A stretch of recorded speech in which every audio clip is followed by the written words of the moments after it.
Good morning, students.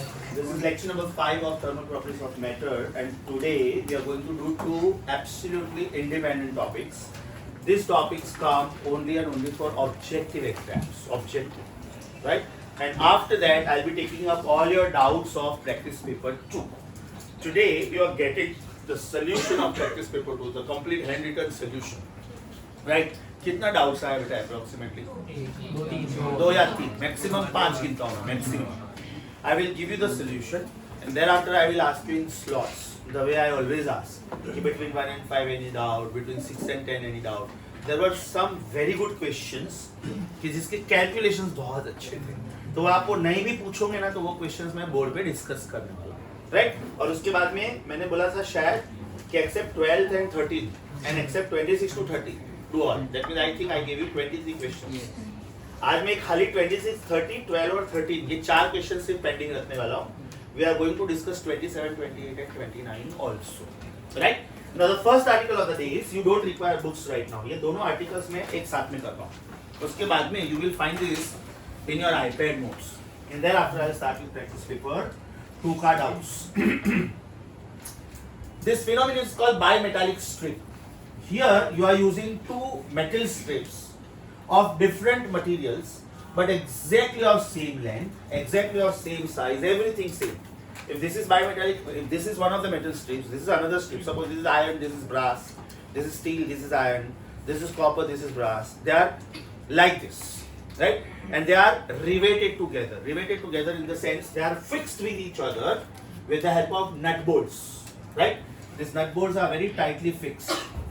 इसका मतलब ये हुआ कि when you heat this now, right? It is working as a team now. When you heat this, ये expansion possible नहीं है. Suppose इसका alpha इसके alpha से ज़्यादा है, तो this wants to expand more and this wants to expand less, right? But they cannot expand this way now because they are riveted together, right? So now lengthwise expansion this way is not possible. So they will try to expand sidewise, right? And that sidewise expansion is called lateral expansion. See, it is something like this. He is participating in the race. So he has his own stamina, his own practice, his own running speed. He also is participating in a race. So as individuals, when they participate in the race, they are counting on their own speeds. But now they are working as a team, right? एक का leg और दूसरे का leg साथ में बांधा हुआ है, right? You must have played this game in childhood.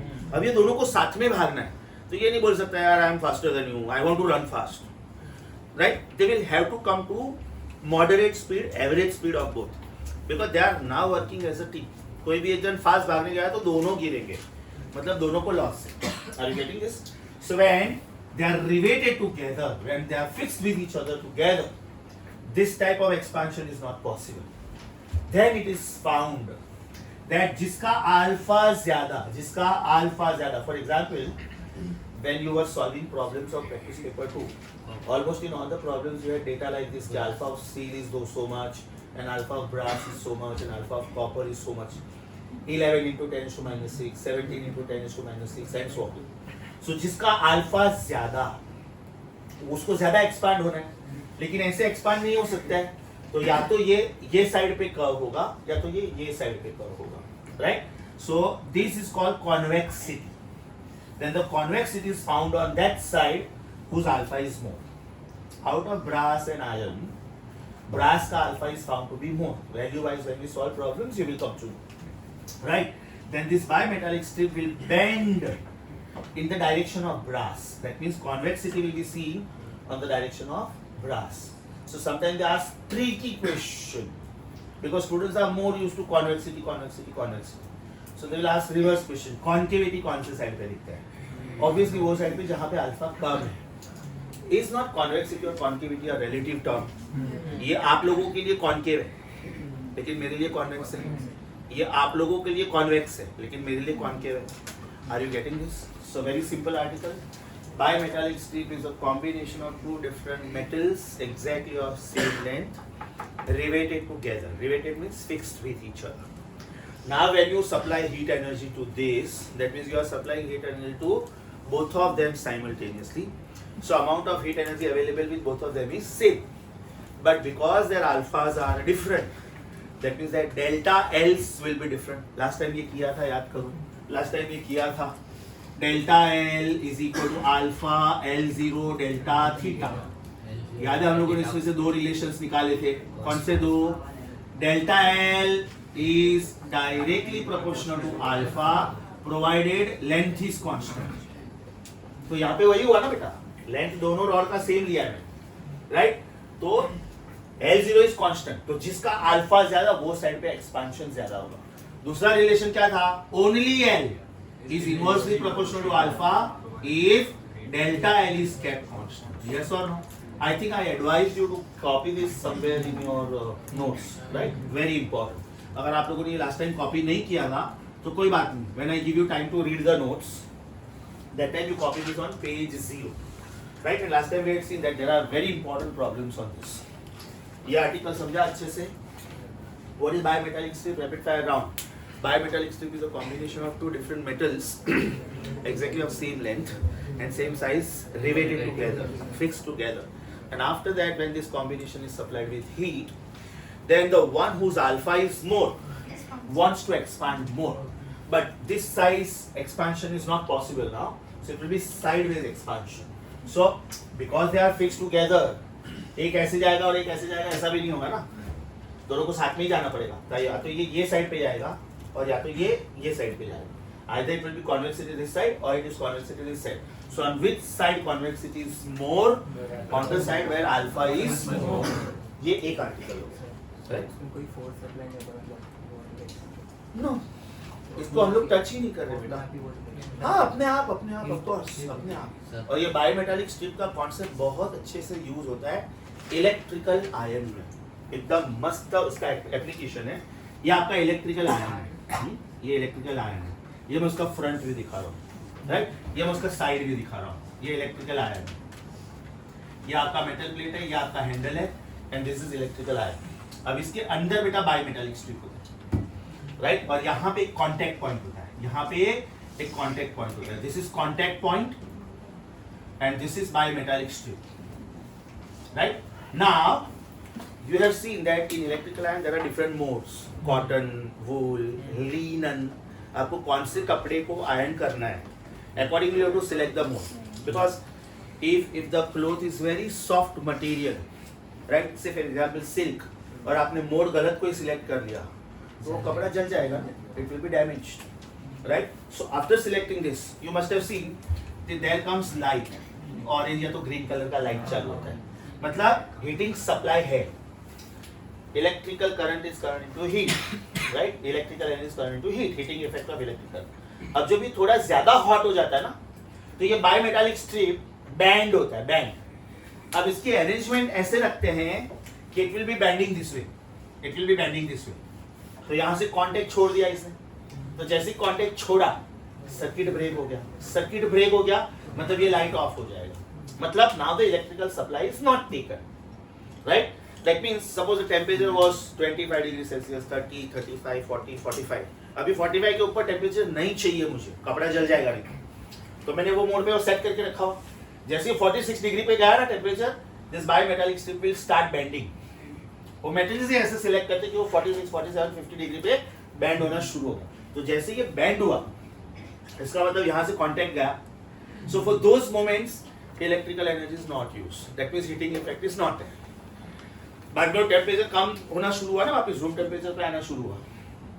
तो जैसे ही वापस वो 45 पे आया, ये बायोमेटालिक स्ट्रिप वापस कांटेक्ट में आया. तो again you will see the light blinking. Are you getting this?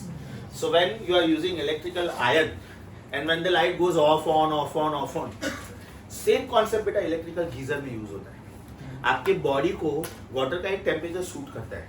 बहुत ज्यादा गर्म हुआ पानी, हाँ, यू मस्ट हैव सीन कि आपका जो शावर पैनल होता है, ये आपका शावर पैनल है, बराबर? यहाँ पे रेड डॉट होता है और यहाँ पे ब्लू डॉट होता है, बराबर? So this is for cold water and this is for hot water, right? तो जो साइड पे आप ये हैंडल रखते हो, ये मैंने हैंडल ये साइड पे रखा, तो गर्म पानी आना शुरू हो जाएगा शावर पैनल में से. अब ये मैंने यहाँ तक रखा तो ठीक है, ये मेरे बॉडी के लिए टॉलरेबल है. गलती से इधर रख दिया तो मेरा स्किन जल जाएगा, right? So you have to adjust it that way. If you put it here, it is reasonably cold for you, मतलब room temperature, very soothing kind of bath. Right, लेकिन यहाँ पे रखा और बहुत कोल्ड आया तो again you are not comfortable. Are you getting this? So ये सब कॉम्बिनेशंस में they use bimetallic strip, right? So when too much of heating is there, the bimetallic strip will bend in such a way that the contact is lost and the electrical current is not taken from the supply. Is that very clear? ये बात समझा बेटा?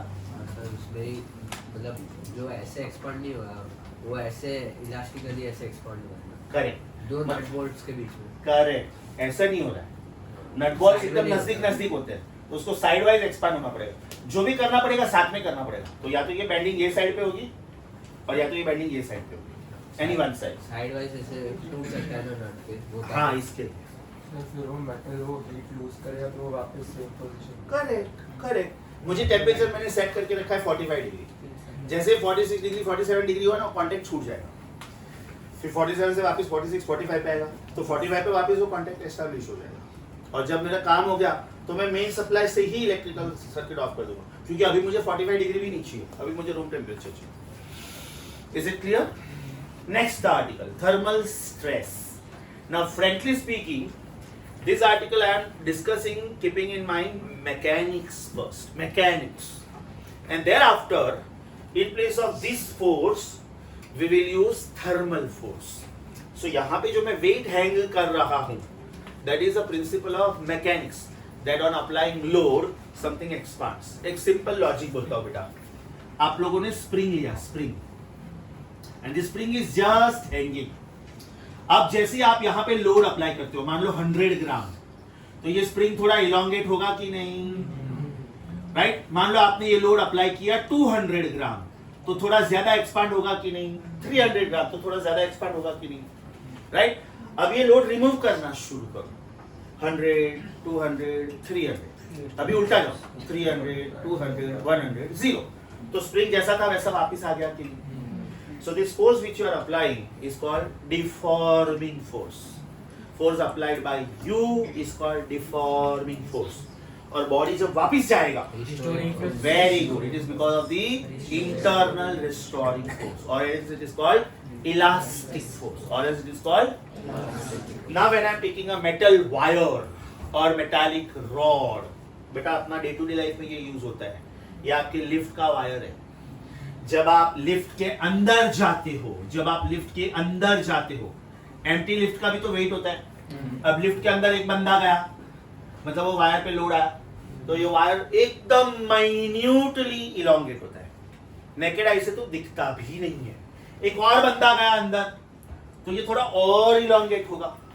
Suppose 100 kg का बंदा गया, suppose 100 kg का, और ये इलोंगेट हुआ 0.1 मिलीमीटर, तो 200 kg का गया तो ये 0.2 मिलीमीटर होगा कि? Now this 0.1 millimeter, 0.2 millimeter are such small values that with naked eye तो you will not come to know also कि elongation हुआ है, क्योंकि वो केबल का खुद का लेंथ 10-12 मीटर होता है। Metre, 1 meter is 1000 millimeter, that means 10 meter is 10,000 millimeter, and your eyes are comparing 10,000 millimeter की comparison में 0.1, तो आपको नोटिसिंग वाइज तो पता भी नहीं चलेगा कि एक्सटेंशन हुआ, but the fact is extension हुआ। अब जब आप लिफ्ट से बाहर आ जाओगे, so it is as good as the removing the load from the wire, removing the load from the spring, तो वायर अपने ओरिजिनल लेंथ पे चला जाएगा कि नहीं? यस और no? That is because of internal restoring force. The force which you are applying to change the size and the shape of the wire is called deforming force. Yes or no? It is so simple as this. Take a tennis ball or take a rubber ball, cricket ball, या तो take that smiley ball. वो physiotherapy में use होता है। मान लो आपका muscle movement बराबर नहीं है, तो डॉक्टर, मान लो इधर मेरा फ्रैक्चर हुआ था, ऑपरेशन हुआ था, और 1.5-2 महीने तक मेरा हाथ प्लास्टर में था।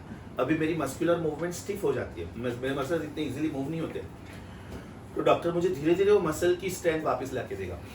I will be given a smiley ball every day. I have to just practice it so that my finger movement comes back. बाद में धीरे धीरे ये वाले muscles, because this has to get back its flexibility. Yes or no? तो smiley ball पे जब आप फोर्स अप्लाई करते हो तो वो डिफॉर्म हुआ, जब आप फोर्स रिमूव करते हो तो वापस आया। तो ये जो फोर्स आपने अप्लाई किया, that is called deforming force.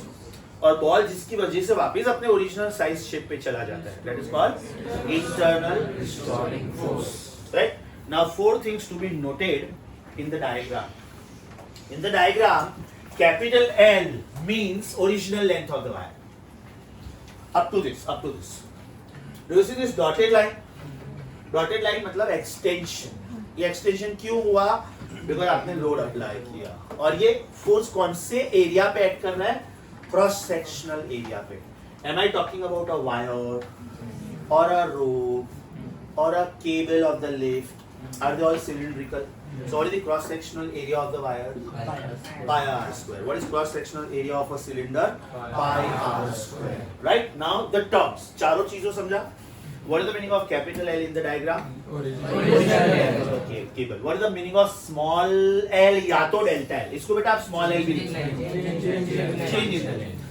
What is the meaning of F या तो W, which is mg? Force.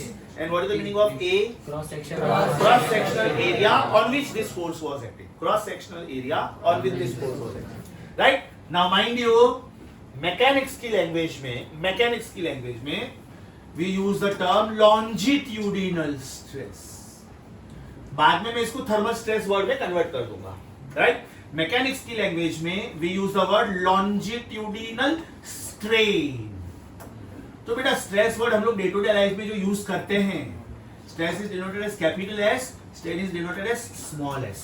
हम लोग स्ट्रेस वर्ड जो यूज करते हैं डे टू डे लाइफ में, उसका फिजिक्स वाइज क्या फॉर्मूला बनेगा? Do we not use this term sometimes? This man is under tremendous mental stress. Stress means pressure means force upon area. ये समझा सबको? Force upon.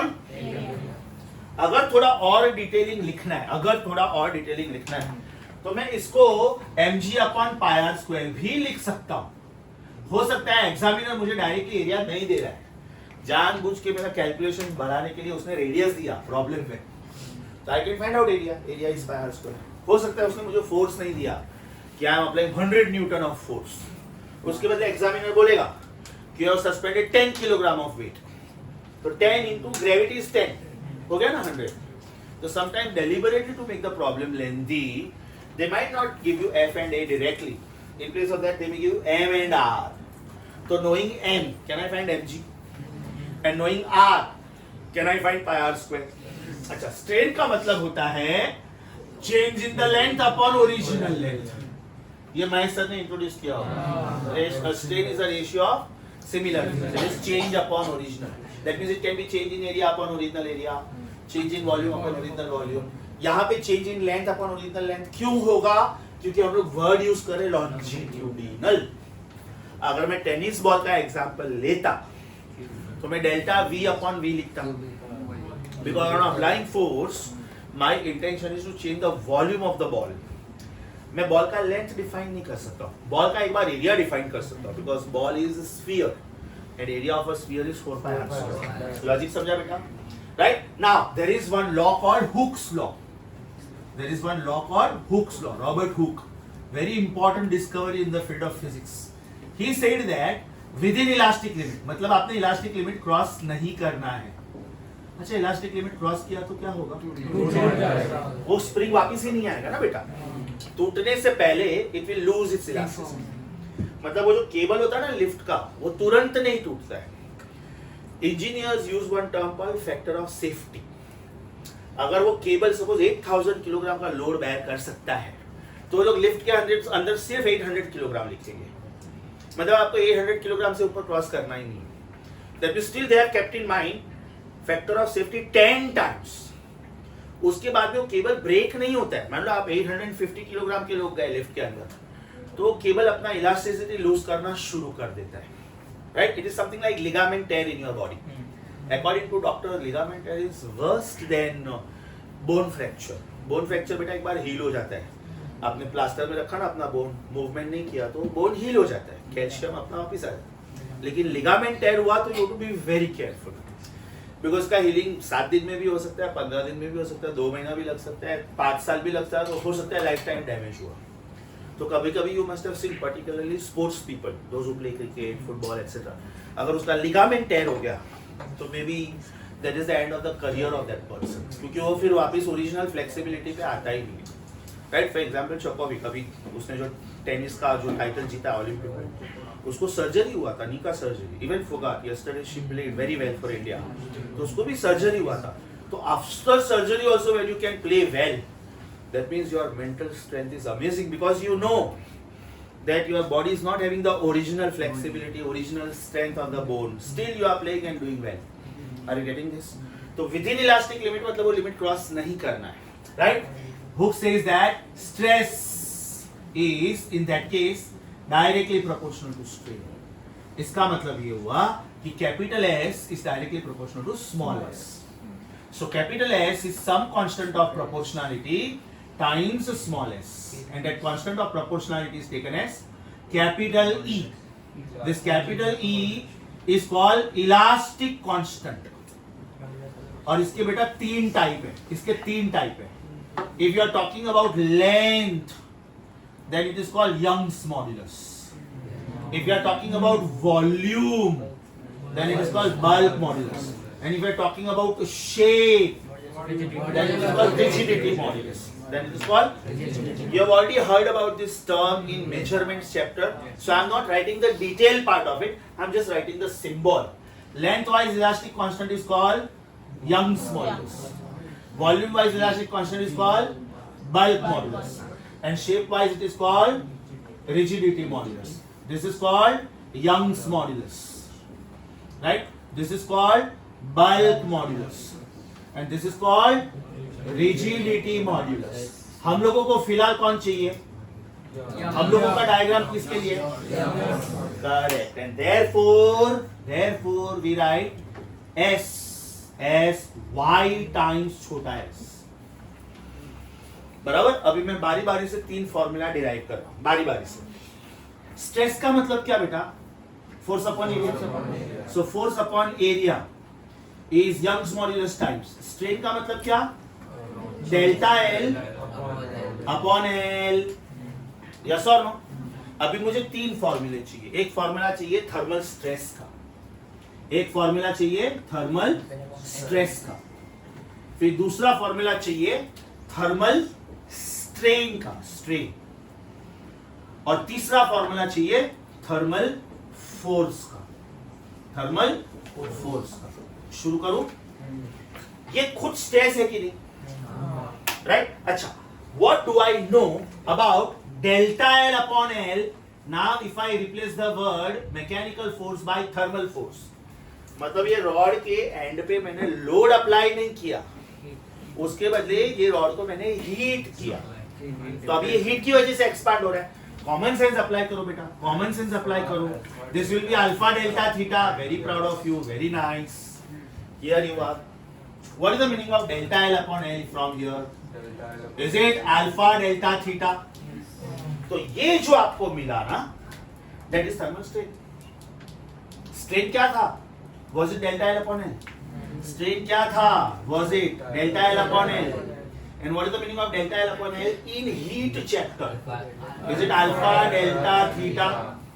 तो बेटा थर्मल स्ट्रेन पूछा तो ये आपका फॉर्मूला हो गया. थर्मल स्ट्रेन पूछा तो ये आपका फॉर्मूला हो गया. Okay, now here thermal stress पूछा, तो if I don't replace S by F upon E, let me keep it as S only. Let me keep it as S only for the time being. Okay, let me keep it as S only for the time being. So is it thermal stress? Should it not be Y? This is alpha delta theta. अभी derive किया. So this is the second formula. What is thermal stress? Y alpha delta theta. Correct? Now I know that stress can be replaced by force upon area. Stress can be written as, इसका मतलब ये हुआ कि force is stress times area. Force is stress times area. तो अभी मुझे thermal force चाहिए. Is it stress times area? और स्ट्रेस मुझे मिला था. Is it y alpha delta theta into a? बेटा तीनों फॉर्मूला याद रखने का. तीनों फॉर्मूला याद रखने का, क्योंकि इसके ऊपर मोस्टली सीधा सीधा प्रॉब्लम ही आता है. इसके ऊपर प्रॉब्लम ही आता है. What is thermal strain? सबसे पहला फॉर्मूला स्ट्रेन का याद रखिएगा. Is it alpha delta theta? उसके बाद में thermal stress, by by alpha delta theta, एक एक टर्म बढ़ते जाता है। This is only alpha delta theta, this is into y, again a, that will give you thermal force. Sir नीचे वो चेंज ही नहीं है Sorry? सुपरफिशियल एक्सपेंशन हो गया, नीचे का एरिया चेंज हो गया, फोर्स y इनटू वापस वो, y इनटू सुपरफिशियल एक्सपेंशन का फॉर्मूला है ना डेल्टा है, हाँ वो भी हो सकता है। वो भी हो सकता है, एरिया भी चेंज होता है, बट एरिया का चेंज इतना ज्यादा स्मॉल कंपेयर टू लेंथ कि यू कैन इग्नोर इट। उसका रीजन बोलता हूँ, लेंथ में सिर्फ लेंथ आता है, लेकिन एरिया में पाई आर स्क्वायर आता है। Radius of the cable is very small compare to the length of the cable. आपका लिफ्ट का वायर 10, 15, 20 मीटर लॉन्ग होता है, सामने ये रेडियस हार्डली 1 सेंटीमीटर, तो 1 सेंटीमीटर इज 10⁻² मीटर, उसका स्क्वायर विल बी 10⁻⁴, तो 1/10,000, यस और नो? तो रेडियस भी चेंज होता है, no doubt, but it is negligibly small compare to the length. Are you getting this?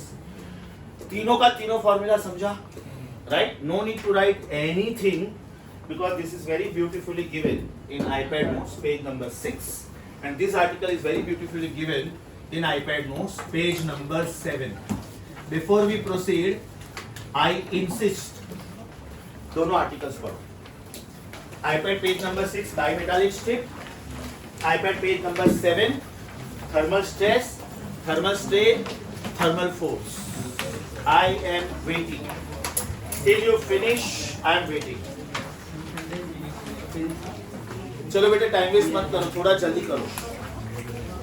फिलहाल नेबर के उसमें से देखो, नेक्स्ट टाइम ये सब टॉलरेट नहीं करूंगा, मुझे गुस्सा नहीं करना है अभी। नेक्स्ट टाइम से नोट्स नहीं लाए ना, आईपैड नोट्स भगा दूंगा घर पे। चलो everybody, iPad notes page 6 bimetallic strip. Silence.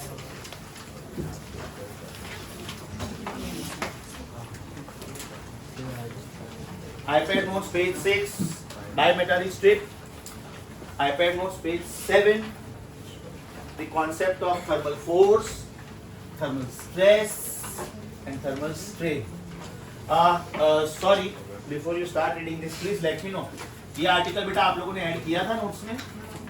एक काम करो, या तो iPad नोट्स में या तो पेज 0 पे बुक में, जिधर भी ऐड करना है। This part is very very important, I told you this part is very very important. Last time हम लोगों ने जो रॉड वाला प्रॉब्लम किया था 9.17 एंड 14.17, वो टाइप के प्रॉब्लम्स के लिए बहुत ही यूजफुल है ये।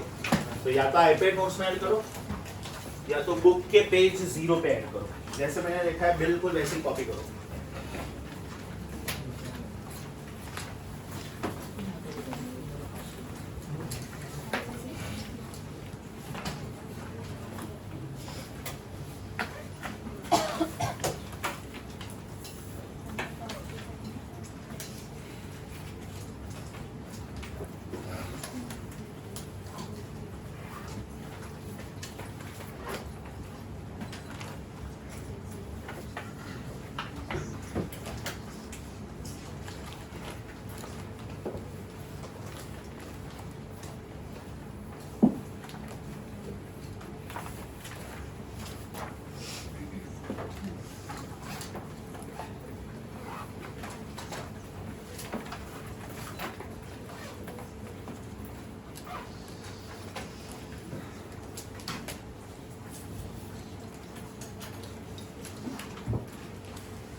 मेटल्स के लिए बेटा it is of the order of 10⁻11 plus 11.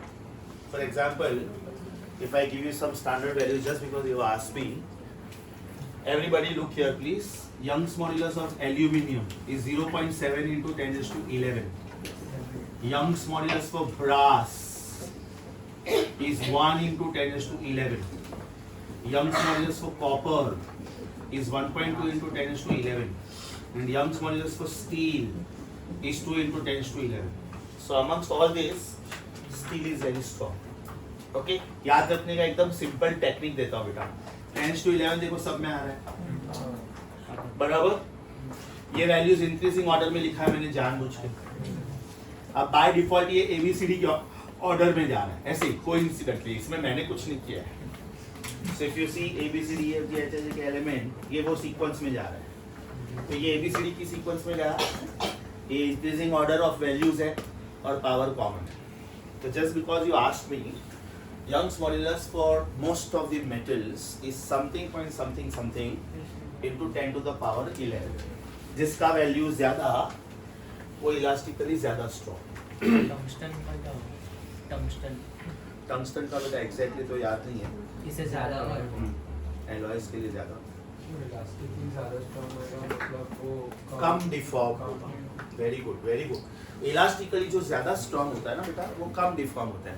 Late me compare it with emotionally ज्यादा strong. Let me compare the same thing with emotionally ज्यादा स्ट्रॉन्ग। ये 3 बच्चों ने होमवर्क नहीं किया है, मैंने तीनों को डांटा, तीनों को सेम चीज से डांटा, मतलब सेम इंटेंसिटी से, इडियट्स नॉनसेंस, होमवर्क नहीं किया, गेट लॉस्ट। अब ये इमोशनली एकदम वीक है, तो ये रोना शुरू हो गया। ये थोड़ी स्ट्रॉन्ग है, सॉरी सर नेक्स्ट टाइम नहीं होगा, और ये बेशरम की तरह हंस रहा है। इमोशनल की लैंग्वेज में वेरी स्ट्रॉन्ग, मतलब ऐसे लोग लाइफ में जल्दी गिव अप नहीं करते। इमोशनली देखा जाए ना तो this person is weak, right. मतलब अगर इसके लाइफ में कुछ प्रॉब्लम्स आया ना तो इतना जल्दी फाइट नहीं करेगा, गिव अप कर देगा जल्दी, और वो बेशरम, राइट। इसको मैंने मारा नॉनसेंस, होमवर्क नहीं किया, हंसता है, तो ये बोलेगा सर इधर भी मारो, मतलब very very strong, very very strong. Are you getting this? बिल्कुल गिव अप नहीं करेगा, कुछ भी लाइफ में प्रॉब्लम आया फाइट करेगा, right? That is what is explained by the coaches when you play some sports. किसी falling down is not failure, but refusing to get up is a failure. अभी जैसे बॉक्सिंग का match होता है तो final countdown करता है ना रेफरी, 10, 9, 8, मतलब अभी भी आपको चांस दे रहा है कि do you want to get up and fight again, right. वो 1 तक भी आगे बोलेगा yes yes I will fight again, that means वो राउंड अभी तक खत्म नहीं हुआ है, राइट। वो गिव अप कर देता है, that means the round is over, opponent जीत गया, right? So in the language of emotional strength, right? If you cry easily, that means you are weak, right? And if you smile on any circumstances, means emotionally you are very strong. People cannot easily, let you down. Okay? मुसीबत अपने पे हंसती, हम खुद मुसीबत पे हंसेंगे। I will fight you, no worries. Got it? ये बेटा ऑफिशियली इलास्टिसिटी चैप्टर में ये वैल्यूज है, official, it is part of your iPad note. Elasticity chapter biology students के लिए नहीं है, अभी इलास्टिसिटी चैप्टर निकल चुका है, लेकिन मैथ्स के स्टूडेंट्स के लिए है।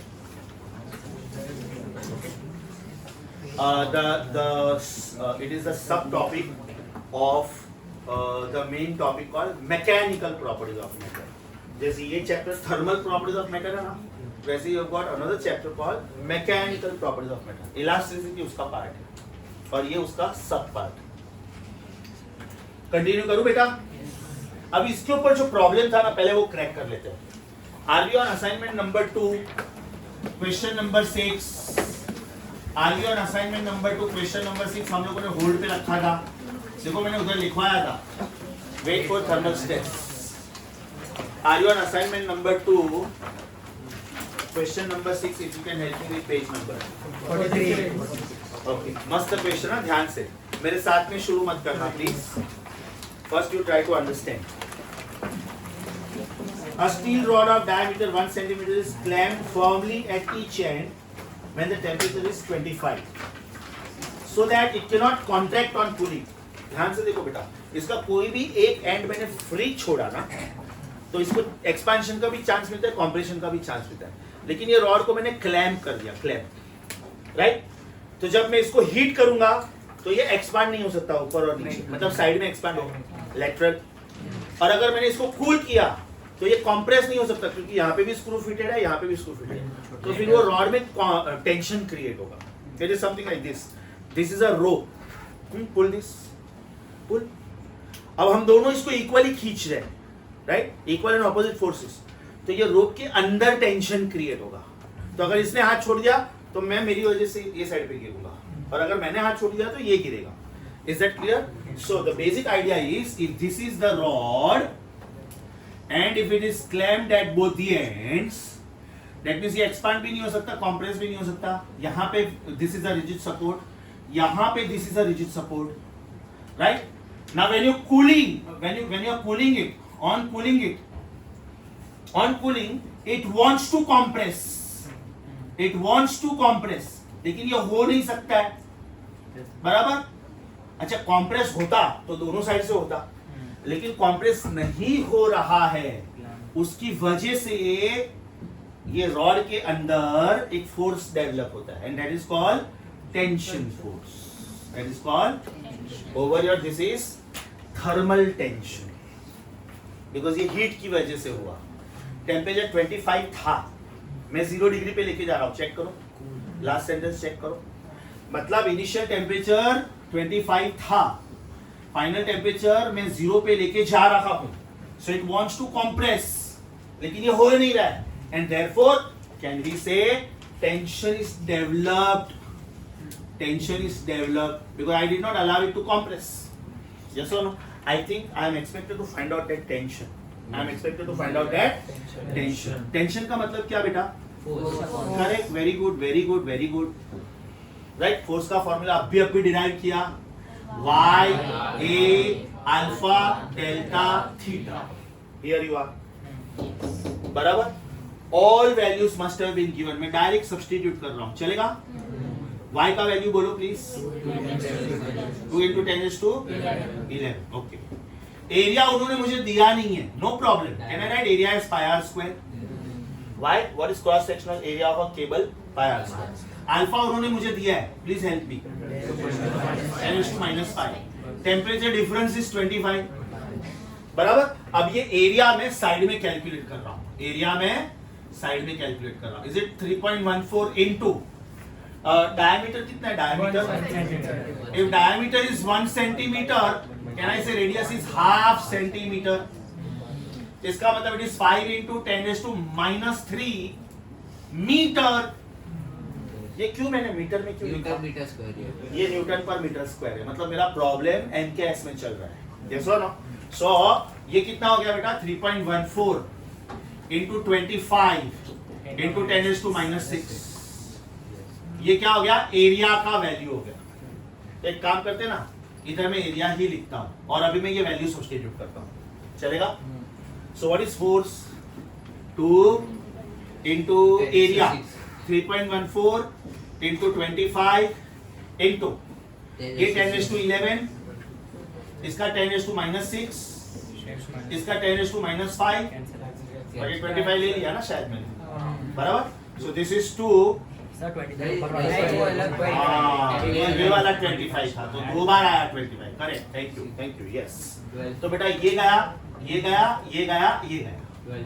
Right. So is it 2 into 3.14 into 625. Correct. So is it 1250 into 3.14? उन्होंने वैसे ही मुझे अप्रोक्सीमेटली बोला है. So 1253 सा 3750 into 125, around 4000, approximately 4000. ऑप्शंस दूर है, तो मैं राउंड ऑफ ले सकता हूं, और वैसे भी उन्होंने भी बोला है अप्रोक्सीमेटली लो, तो भी मैं राउंड ऑफ ले सकता हूं. लॉजिक समझा? Super sure. Will you please copy this little fast?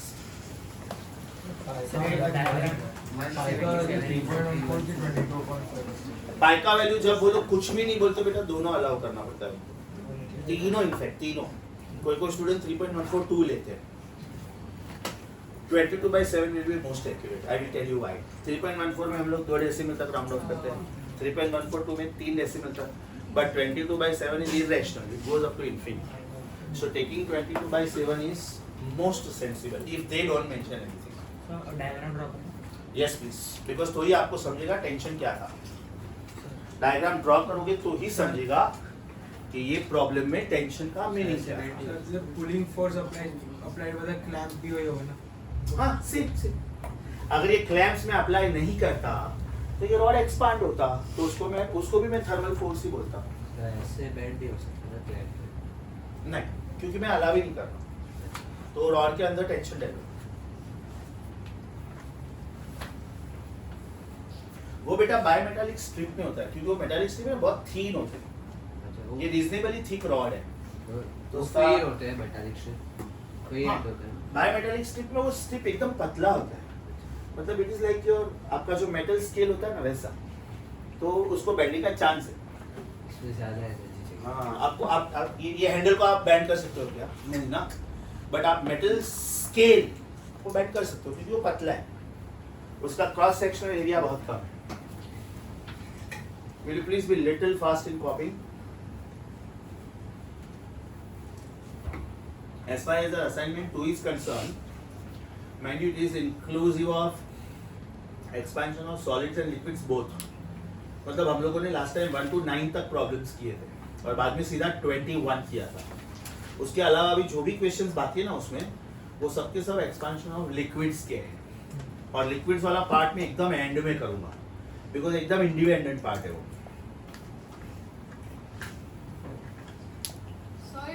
Sunday test में आएगा तो अपना पढ़ाएगा। आज का लेक्चर आएगा, मैंने बोला ही था ना, because you are reasonably away from Sunday. अभी भी अपने पास 3 दिन है। अगर मेरा लेक्चर एकदम वीकेंड में होता है ना, बाई चांस कभी मान लो मेरा लेक्चर फ्राइडे या तो सैटरडे आया, तो वो पार्ट में संडे में नहीं डाल सकता, बिकॉज आप लोगों को जो लेक्चर फ्राइडे आता है बोरीवली में, वो सेम लेक्चर सैटरडे को होता है मेरा, तो उनको फिर वो टॉपिक पढ़ने का उतना टाइम नहीं है।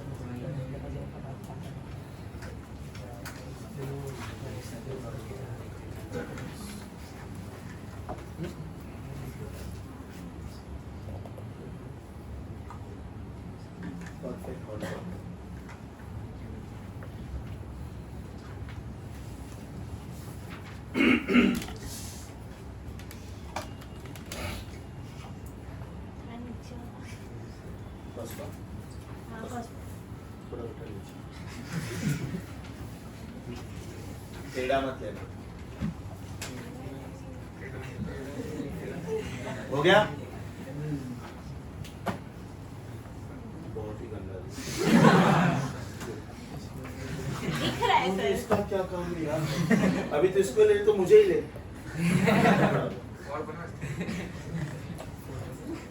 अभी फोटो दिखा दो कैसे लगता है। Don't let my name down.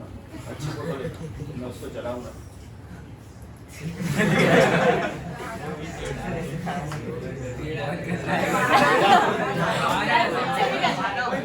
अरे क्या सही नहीं करता।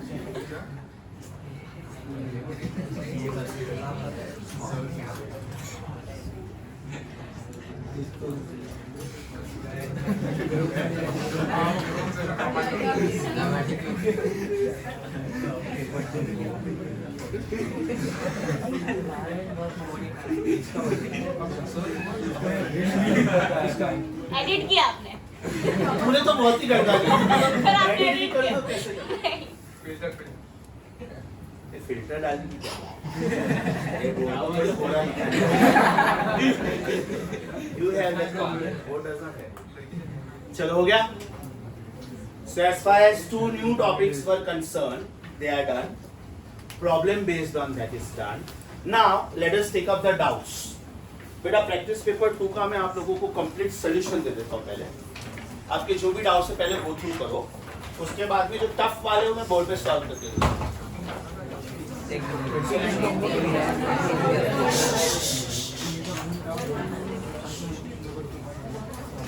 सर संडे पेपर नहीं मिला। आज मिल जाएगा। नहीं सबको मिल गया, मुझे नहीं मिला। जाते हो तो जल्दी पास ऑन करो बेटा ये। और आपके जो भी डाउट्स थे, ये होमवर्क था last time, except 12th 13 and 26 to 30।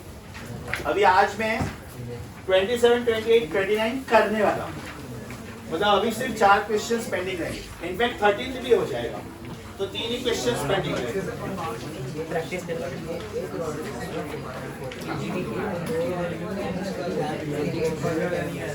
Same समझा रहा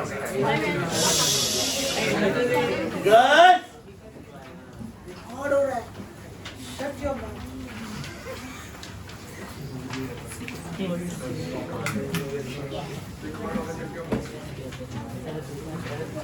सब लोगों को सोल्यूशन मिल गया? एवरीबॉडी, सब लोगों को सोल्यूशन मिला? Do I understand that you did not have more than 5 doubts? You were totally given ये 5 और 7 question, 23 questions were given as homework. 4 से 5 डाउट्स होंगे मैक्सिमम. मैं अभी से एग्जैक्ट 5 मिनट दे रहा हूँ, अभी से एग्जैक्ट 5 मिनट दे रहा हूँ. गो थ्रू योर डाउट्स और उसके बाद में मैं पूछूंगा कि सोल्यूशन देख के भी कौन सा नहीं समझा. I will solve those doubts on the board. और वो कुछ ट्रिकी क्वेश्चंस हैं कि देखो मैंने यहाँ पे 26 to 30 नहीं दिया था, लेकिन 27, 28, 29 में कर रहा हूँ. Your time starts now. Please check your doubts.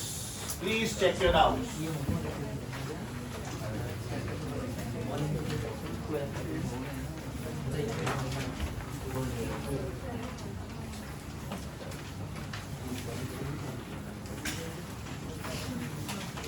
Twelfth question actually मैं देना भूल गया था. इजी 12th रख कर दूं मैं यहाँ से, बहुत इजी है, चेक कर लो एक बार.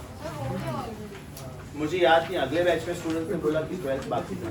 11 तक होमवर्क बोला ना ओके 11 तक बोला. 11, 14 and 22. No problem.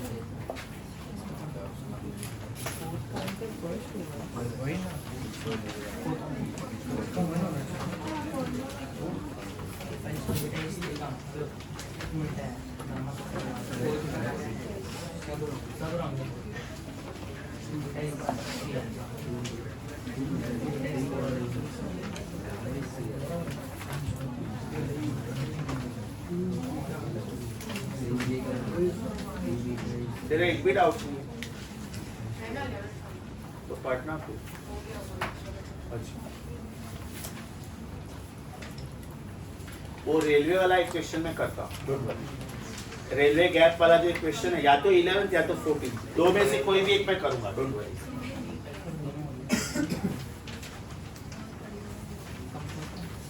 इलेवेंथ या 14 दो में से एक मैं करूंगा गैप वाला. ओके 11th करूंगा तो 14th होमवर्क ले लो, 14th करूंगा तो 11th होमवर्क. सेम दोनों होमवर्क था. हाँ कोई बात, एक मैं करता हूँ.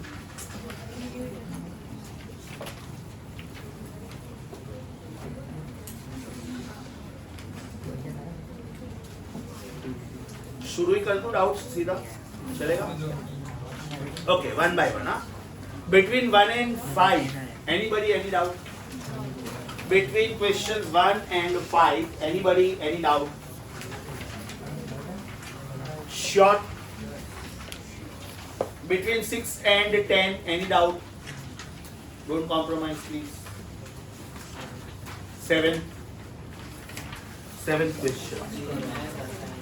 7 तो डायरेक्ट फॉर्मूला डिराइव किया था बेटा लास्ट टाइम मैंने.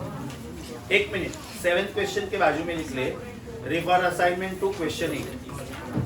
वो कंपाउंड रॉड वाला फॉर्मूला डिराइव किया था मैंने. असाइनमेंट 2 का क्वेश्चन 8 देखो मैंने पूरा सॉल्व करके दिया है. बराबर. Answer should be alpha 1 L1 plus alpha 2 L2 upon L1 plus.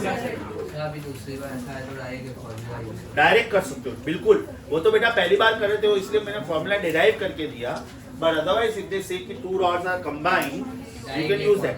In fact you can use a general formula and the general formula is alpha of composite rod is alpha 1 L1 plus alpha 2 L2 plus whatever number of rods you want to take upon L1 plus L2 plus whatever number of rods you have taken. Yes, you can use this formula directly. वो हम लोग पहली बार कर रहे थे करके मैंने derive करके दिया था. ओके 6 to 10 में और कोई डाउट? अभी बेटा 12th क्वेश्चन मैंने होल्ड पे रखा था बट 12th हो सकता था. 12th खत्म करते हैं. अभी मैं 11th और 12th करूं कि 12th और 14th करूं, यू डिसाइड. 12th एंड 14 तो 11th में लिख लो सेम एज 14. 11th में लिखो सेम एज 14. अच्छा 12th क्वेश्चन मैंने होल्ड पे रखा था, आई डोंट नो क्यों. 12th is very easy, let us finish it. In 12th question they say that a brass rod of length 1 meter when heated through 80 degrees Celsius increases in length by 1.6 millimeter. या तो आपका पूरा problem millimetre में होना चाहिए, या तो पूरा प्रॉब्लम सेंटीमीटर में होना चाहिए, या तो पूरा प्रॉब्लम मीटर में होना चाहिए. What is the length of the rod? I am solving 12th question first. I am solving 12th question which was on board. What is the original length of the rod? 1 meter. Is it 1000 millimeter? Right? What is the increment in the length? 1.6 millimeter. That is delta L. 1.6 millimeter. The coefficient of linear expansion is expected alpha. What was the rise in temperature from what to what? They have said that you have heated it through 80 degrees Celsius. That means जो भी temperature था starting temperature, you increase the temperature by 80. Suppose starting temperature 20 था तो मैं 100 तक गया. Starting temperature 30 था तो मैं 110 तक गया. So is it delta theta is 80 degrees Celsius? एकदम सीधा सीधा क्वेश्चन है बेटा. Is alpha equal to delta L upon L0 delta theta? What is delta L? 1.6 millimeter. Right? What is L0? 1000 millimeter. What is delta theta? 80. Right तो millimetre millimetre गया. That is the reason पूरा data एक ही unit में होना चाहिए. Numerator को कहना right is 16 into 10 raised to -1 to make the calculation simple. Denominator is 1000. एक जीरो मैंने यहाँ से भी ले लिया. So 10 raised to 4 into 8. 16 upon 8 2 into 10 raised to -5 per degree Celsius is the answer. अच्छा अभी वो लोग ट्रिक क्वेश्चन कैसे प्ले करते हैं मालूम है? क्वेश्चन सेम दिया. In place of alpha they will ask you beta. तो पहला अल्फा ही ढूंढने का, बाद में बोलने का beta is double of alpha. या तो प्रॉब्लम मैंने सेम दिया लेंथ के टर्म्स में, लेकिन मैंने फाइनल लैंग्वेज यूज किया find out the coefficient of cubicle expansion. Gamma is 3. समझा? तो 12th क्वेश्चन जो पेंडिंग था वो अभी हो गया. No need to copy, you have the solution. Check please. So एक और 15 वाला expression. लाइन से जाते बेटा, लाइन से. मैंने बोला ना 12 14 तो 15th में ऑलरेडी लिखा है मैंने, करने ही वाला हूँ वैसे भी. Extreme right side of the board पे देखो मैंने लिखा है टफ एमसीक्यूज, तो मैं करने ही वाला. Don't worry. 15th is officially scheduled और 15th आ गया तो 29th भी आ जाएगा. तो 15th में लिख के रखो सॉल्व 29, 29th में लिख के रखो refer 15.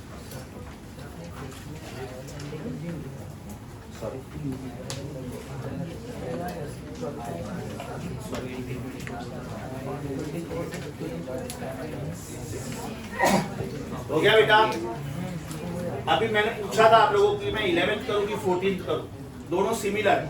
You said 14. Concentrate please. पहले एकदम ध्यान से सुन लो. रेलवे गैप का मतलब क्या होता है? This is a track, this is a track adjacent to that track, this is the track adjacent to that track. बराबर? एकदम ध्यान से सुनो. ये मिडल वाला ट्रैक ले रहा हूं मैं. Length is L0. अब इसको दोनों साइड पे एक्सपांड होना है ना, सब रॉड को दोनों साइड पे एक्सपांड होना है. तो ये ऐसे भी एक्सपांड होगा, ऐसे भी एक्सपांड होगा. तो आप ये गैप का मिड पॉइंट ले लो और ये गैप का मिड पॉइंट ले लो. तो what is the distance between this two mid points? Is it the new length? Right. So इसका मतलब ये हुआ कि मैंने हाफ गैप इधर लिया और हाफ गैप इधर लिया. सोचो. Right. So when I take half gap from here and half gap from here, does it mean that it is one gap from one side? It is something like this. You are taking 500 rupees from your mom and you are taking 500 rupees from your papa. So can you see the same as you take 1000 rupees from your mom or 1000 rupees from your papa? तो gap का मतलब क्या होता है? Railway track के कोई भी question में गैप का मतलब क्या होता है? Delta L. डेल्टा समझा? Let us get back to question number 14 now. Let us get back to question number 14. They are saying railway lines are just laid with a gap to allow expansion. Why this gap is why this gap has to be there so that the railway tracks don't bend in summer. The gap between two railway lines is 1.1. What does this mean? Gap को underline करके बोलो delta L. Gap का मतलब delta L. What is the temperature? 25. And what is the length of the track? 20 meter. Now very important. Is it 2000 centimeter therefore? Yes. मैंने पहले ही बोला था कि पूरा प्रॉब्लम या तो मीटर में होना चाहिए, या तो मिलीमीटर में होना चाहिए, या तो सेंटीमीटर में होना चाहिए. What was the starting temp? अच्छा, what is alpha value? 11 into -6. What is the initial temperature?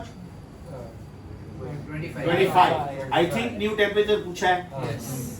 जब भी बेटा कोई भी एक टेम्परेचर पूछते हैं, कोई भी है, सबसे पहले डेल्टा थीटा ढूंढने का. सबसे पहले Right? So everybody, do I know delta L is alpha L0 delta theta? Yes. So what is delta theta? Delta L upon alpha L0. What is delta L? 1.1. मेरे कन्वीनियंस के लिए मैं इसको 11 into 10 to minus 1 लिख सकता हूँ. 1.1 means this only. Right? What is alpha? 11 into 10 to minus 6. And what is L0? 2000. Can I write this as 2 into 10 to plus 3? बराबर 11 गया. 10 to minus 1 और ये हो गया 10 to minus 3. 10 to plus 2. 100 upon 2. ये 2 है ना? और ये डेल्टा थीटा है बेटा, delta theta. Is it final temperature minus initial temperature? What was initial temperature? 25. Right? What is this? 50.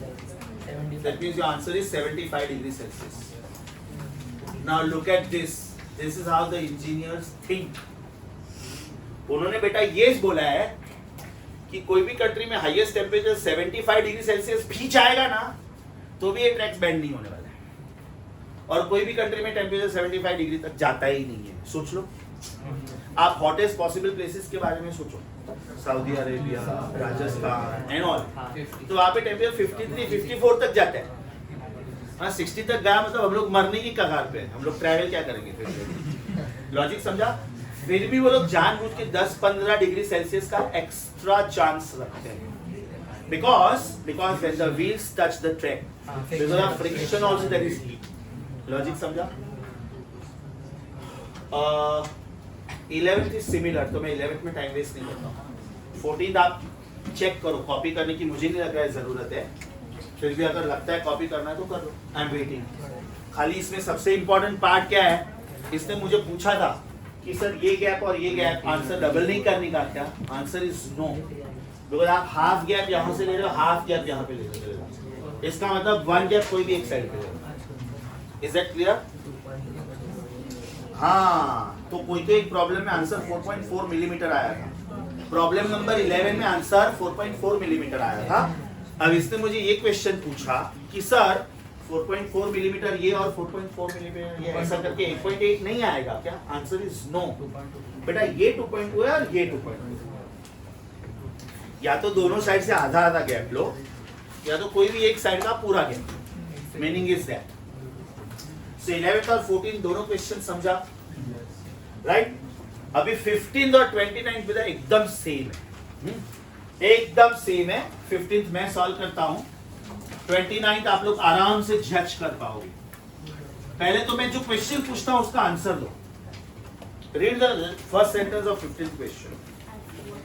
At what temperature increase in the length is 0.1% of its value?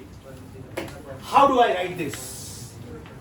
Delta L is 0.1%. जरा मुझे सोच के बताओ ये perfect है कि नहीं? नहीं. Very good, very good. When I say delta L, it has to be compared with L0. When I say delta A, suppose x%, then A0. When I say delta V, that means it is x% of V0. मतलब बेटा ये वो लोग देंगे नहीं, ये वो लोग नहीं देंगे, ये आपको लिखना है. Why am I emphasizing so much on this? ध्यान से सुनो. Do I have the formula delta L is equal to alpha L0 delta theta? अब जब मैं सिर्फ डेल्टा L देता हूँ ना तो स्टूडेंट को ऐसा लगता है कि सर प्रॉब्लम इनकम्प्लीट है. L0 तो दिया ही नहीं है. इसलिए नहीं दिया क्योंकि L0 इसके साथ में आ जाता है बाय डिफॉल्ट. एक सिंपल बात बताओ. When you say sir I scored 72 marks, मेरा सबसे पहला क्वेश्चन क्या होगा? Out of how much? तो ये बेटा change in length with respect to original length, change in volume with respect to original volume. तो ये उन्होंने नहीं दिया है, उन्होंने सिर्फ इतना दिया. कॉमन सेंस अप्लाई करो. It has to be compared with original length. So in a way do you agree with me students? उन्होंने मुझे थर्मल स्ट्रेन दे दिया. उन्होंने मुझे थर्मल स्ट्रेन दे दिया. So from this problem what is delta L upon L0? What is delta L upon L0? Is it 0.1%? 0.1 का मतलब 10 to minus 1. Percent मतलब 100. So this is 10 to minus 3. So what is the ratio delta L upon L0? 10 to minus 3. Which question are we discussing? 15. Na? Alpha दिया है 2 into 10⁻⁵ क्या पूछा है? Temperature difference पूछा है कि टेम्परेचर पूछा है? At what temperature the length is increasing? पहला टेम्परेचर वैसे भी 0 ही है, initial temperature is 0, final temperature पूछा है. Everybody here, can I use the same formula? Delta theta is equal to L0 upon L0 alpha. I'm so sorry, delta L upon L0 alpha. Now what is delta L upon L0? 10⁻⁻3, right? Upon alpha, 2 into 10⁻⁵. So can I say this becomes 100? Yes or no? So 100 upon 2, 50, and this was theta 2 minus 0. So this happens at 50 degrees Celsius. This happens at 50 degrees Celsius. जरा 15th का solution check करो please. और book में लिखो 15th में लिखो refer 29 या तो सॉल्व 29. ये प्रॉब्लम लेंथ के टर्म्स में था, शायद 29 प्रॉब्लम वॉल्यूम के टर्म्स में है या तो एरिया के टर्म्स में होगा, आई डोंट नो. चेक करो. तो उसमें बेटा आप क्या डेटा क्या लिखोगे 29 में? बताओ 29 में आप डेटा कैसे लिखोगे? Delta V upon V0 is 1.5 upon 100, correct. Delta V upon V0 is 1.5 upon 100. बोल बेटा. मैंने ये सम में L को 100 कंसीडर किया, तो दूसरे ऐसे सिमिलर सम्स में वो चलेगा? हाँ, अगर तुझे कोई रेफरेंस लेंथ लेना है, तेरी चॉइस है, तो तू राउंड फिगर ले, चले 100%. 15th क्वेश्चन समझा बेटा? तो 15th हो गया, मतलब 29th भी हो गया, चलेगा बराबर. 14th अपना हो चुका था. Okay, now tell me 16 to 20 में कोई डाउट किसी को? मैं लाइन से जा रहा हूँ. 16 to 20 में किसी को कोई doubt? 20. Okay, concentrate. Okay, concentrate. 20 I think is a very good question. I think so. Let me say. Yes बेटा, टफ है. 20 को खोपड़ी क्यूब मार्क करो. 2 rods, one of copper and other of steel, both are 2 meter long. दोनों का starting length same है. अभी common sense apply करो. इधर देखो मेरी तरफ. 2 रॉड का स्टार्टिंग लेंथ सेम है, लेकिन अगर उनका मटेरियल सेम नहीं है तो क्या उनका एक्सपेंशन सेम हो सकता है? इधर देखो, इधर दोनों मटेरियल अलग अलग है ना, तो जिसका अल्फा ज्यादा उसमें एक्सपेंशन ज्यादा होगा. तो दोनों का अगर स्टार्टिंग लेंथ सेम है तो क्या फाइनल लेंथ सेम हो सकता है? नहीं, एक बड़ा होगा एक छोटा होगा, राइट. तो they have given you the difference of length. कितना है? 1.2 millimetre. Okay, now check how to write the data. 2 rods, one of copper and other of steel. 2 rods, one of copper. Let me call copper rod as rod number 1 and let me call steel rod as rod number 2. दोनों का starting length same है कि नहीं? दोनों का starting length same है कि नहीं? 2 मीटर. तो ये दोनों को मैं 2000 मिलीमीटर लिखूं, चलेगा? ऐसा क्यों किया मैंने? हाँ, डेटा मिलीमीटर में. करेक्ट है, वेरी गुड, बराबर. दोनों का फाइनल लेंथ सेम होगा क्या? दोनों का फाइनल लेंथ सेम होगा क्या? नहीं होगा, राइट. अल्फा किसका ज्यादा है? अल्फा 1 कितना है? -6. ओके, और अल्फा 2 कितना है? 11. हाँ, अभी एकदम ध्यान से सुनो बेटा. एक्सपेंशन किसमें ज्यादा होगा?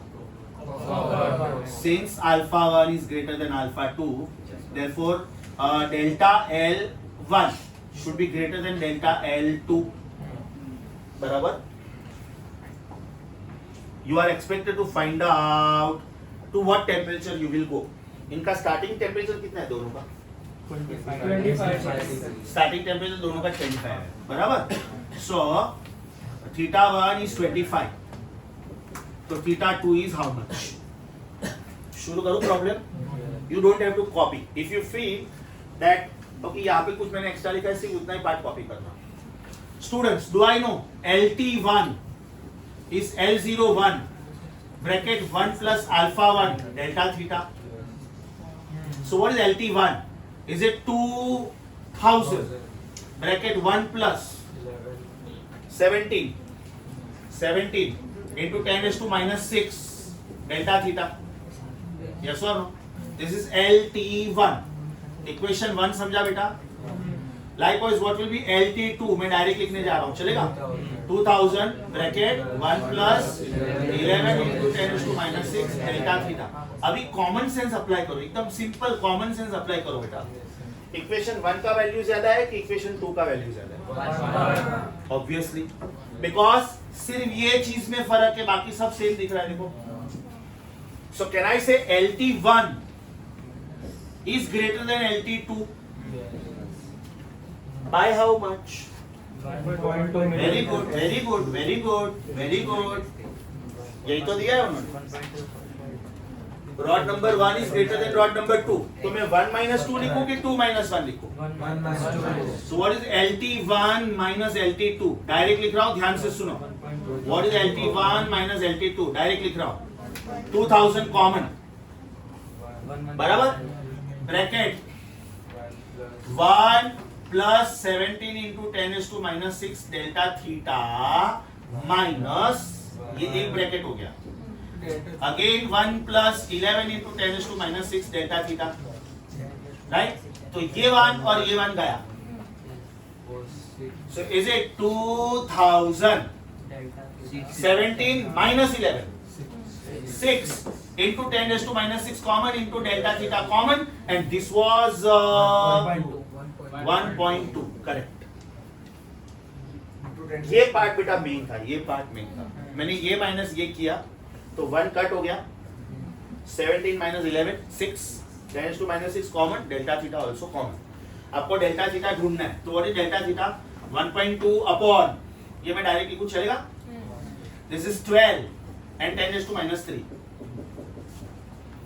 तो ये हो गया आपका 1200 upon 12 is 100. So delta theta 100 हो गया. 100 plus 24. Now what is this? Theta 2 minus 25 is equal to 100. आपका आंसर 120. अच्छा क्वेश्चन था, रियली में अच्छा था. अब ये क्वेश्चन ऐसे है ना बेटा, इसमें आप टाइम सेव कर ही नहीं सकते हो. You to be very fast. मतलब इसमें मैं भी शॉर्टकट नहीं मार सकता, मुझे भी सॉल्व करके चेक करना पड़ेगा. बिकॉज आई थिंक कौन सा क्वेश्चन था ये? 100 भी और 125 भी है. मैंने 100 कर दिया था. हाँ, प्लस 25 भूल गए. राइट, तो सोच बेटा यहाँ तक राइट है, लास्ट स्टेप में रॉन्ग है, उसमें बहुत अफसोस हो रहा है. पूरा प्रॉब्लम नहीं आता है तो अफसोस नहीं होता कि चलो आता ही नहीं. लेकिन सोचो आप यहाँ तक राइट हो और आप 25 ऐड करना भूल गए. That means you found out delta theta, you did not find out theta. Problem number 20 समझा बेटा सबको? श्योर? एक बार सॉल्यूशन चेक करो.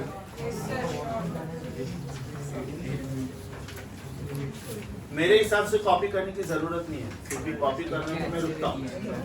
करना फटाफट करो. या तो मैं इतने बात की पिक्चर ले लूँ, जिनको कॉपी करना है मुझे बोल देना अपना, because you are missing. This was question 20. जरा चेक करो 21 to 25 में कुछ चाहिए? 21 to 25 में you want me to solve anything? 21 to 25 में do you want me to solve anything? 26 hold पे रखो और 30 होल्ड पे रखो. 30 का तो पूरा टॉपिक ही नया है. थर्मल कैपेसिटी का मतलब होता है mass into specific heat. Thermal capacity का मतलब होता है मास इनटू स्पेसिफिक हीट. अगर मेरा दिमाग गया ना तो तुम लोगों को सच्ची बुला के कैमरा के सामने मारूंगा, कसम से बोल रहा हूँ. जब टीचिंग चल रहा है ना, मुझे बिल्कुल डिस्टर्बेंस पसंद नहीं है, किसी का भी. किसी का मतलब किसी का भी नहीं. मैं सच्ची में हाथ उठ जाएगा मेरा. 26 और 30 को पेंसिल से सर्कल करो. तो अभी 3 क्वेश्चन होल्ड पे है या ये पर्टिकुलर प्रैक्टिस पेपर में 13, 26 एंड 30. एक बार खाली देख लो 27 और 28 में मेरी जरूरत है क्या. 27 पढ़ो, सॉल्यूशन पढ़ो. 28 पढ़ो, सॉल्यूशन पढ़ो. And let me know if you want me to solve. मेरे हिसाब से इजी क्वेश्चन। मैंने बोला ऐसे कभी कभी वो लोग प्रॉब्लम में लेंथ देते, लेंथ, लेकिन पूछते गामा है। अब जैसे radius for example, radius is a length. तो लास्ट टाइम हम लोगों ने एक प्रॉब्लम किया था, delta R is r0 times alpha times delta theta, right? तो बाय चांस मैंने अल्फा ढूंढा और उन्होंने मुझे गामा पूछा है तो multiply multiply by 3, that's it. So will you please cross check question numbers 27 and 28 and let me know if you need my help.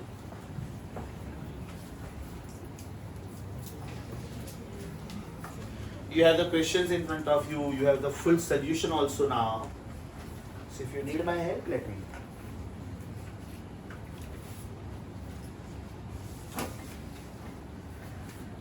Twenty question बेटा प्रॉब्लम वॉल्यूम के टर्म्स में है, तो आप पहले गामा ढूंढोगे और पूछा है अल्फा, जैसे alpha is gamma upon 3। Problem number 28 में it is in terms of cubicle expansion और उसमें परसेंटेज पूछा है, परसेंटेज। तो पहले जो आपका आंसर आएगा, मान लो मेरा आंसर आया 47 इंटू 10⁻⁴, मान लो, इज इट 47 इंटू 10⁻² इंटू 10⁻²? क्योंकि मुझे एक 10⁻² डिनोमिनेटर में चाहिए। So is it 47 into 10⁻² upon 100? तो ये होगा 47 इंटू 10⁻² %। तो ये होगा 0.47%। समझा?